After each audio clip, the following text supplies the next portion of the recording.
Have you ever noticed that some people, the moment something breaks, don't panic, don't freeze, don't reach for their phone, they just look at it, quietly, like they already know something the rest of us don't? It's not arrogance, it's not performance, it's something older than that. And if you've ever been around someone like this, you already know the feeling. There's a certain stillness to them, a specific kind of calm that shows up exactly when everyone else is losing theirs.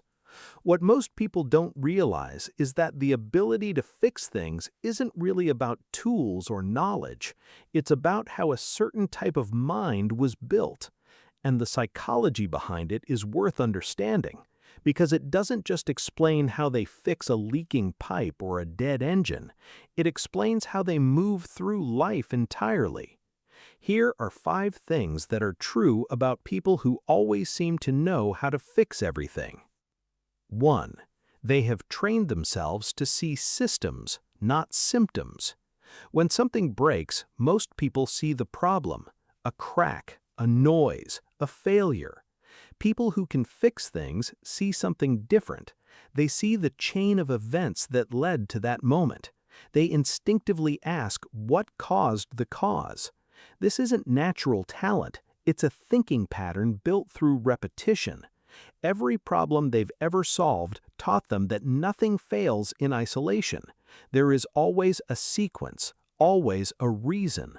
And once you understand that, panic becomes almost impossible, because panic is what happens when the world feels random, and to these people, the world never feels random. 2. They are deeply comfortable with not knowing yet. This is the one most people miss. There's an assumption that people who fix things are confident because they know the answer. That's backwards. They're confident because they've learned to tolerate not knowing. They've sat with a problem that made no sense long enough, quiet enough, that eventually it gave them something. Most people exit that discomfort too early.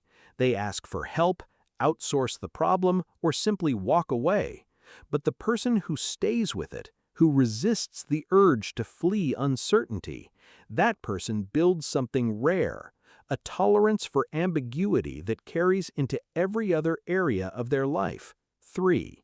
Their hands have taught their brain things that words never could.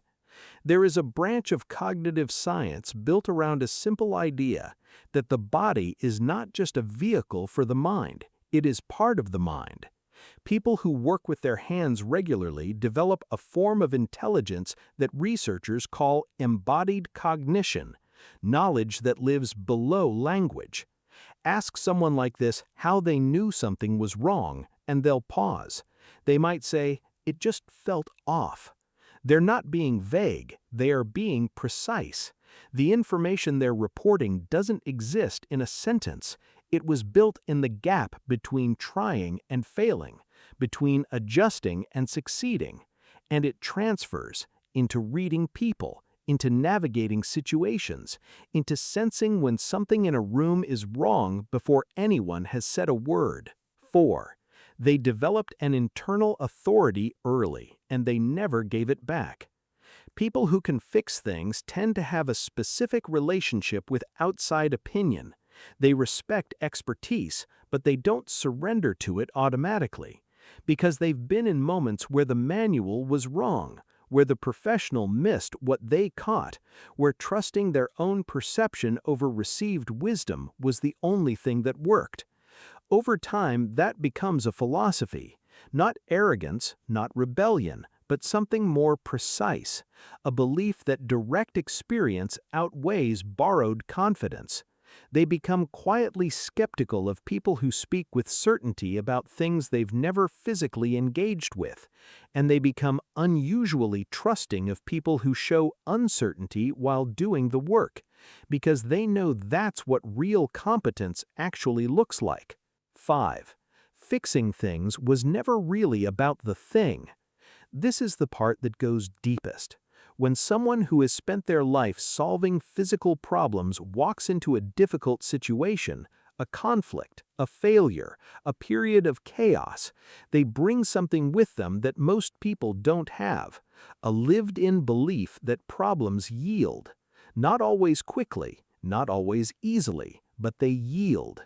That belief was built one solved problem at a time, in a garage, in a workshop, in some corner of the world where the feedback was real and the effort was honest.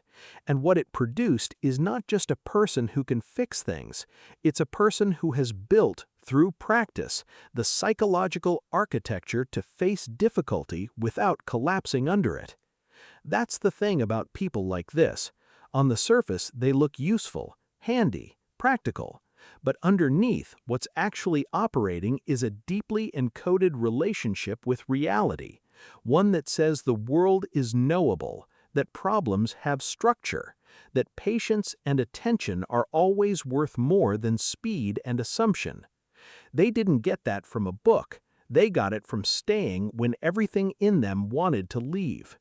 And if that resonates with you, if you recognize that quality in yourself or in someone you know, it's worth asking what built it, because that's the real story. Not the fix itself, but the person who became someone who could fix it. And if you genuinely enjoy content like this, consider subscribing and turning on the notification bell so you don't miss future uploads.